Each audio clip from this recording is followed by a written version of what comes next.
چنی جو شاخ کبھی میں نے آشیاں کے لیے، چنی جو شاخ کبھی میں نے آشیاں کے لیے، اٹھے ہزاروں قلم پھر سے داستاں کے لیے۔ مخالفت میں وہ کیا کچھ نہ کہہ گیا مجھ کو، وہ بات بھی کہ مناسب نہ تھی زباں کے لیے۔ میرے جنوں میرے جیون کی رہنمائی کر، مجھے خبر نہیں میں چل پڑوں کہاں کے لیے۔ ہر ایک شخص سمجھنے لگا ہے خود کو خدا، یہ بات باعث حیرت ہے آسماں کے لیے۔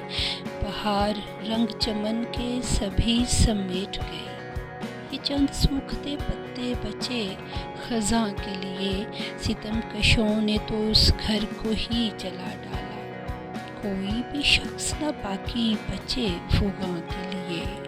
اٹھے ہزاروں قلم پھر سے داستاں کے لیے۔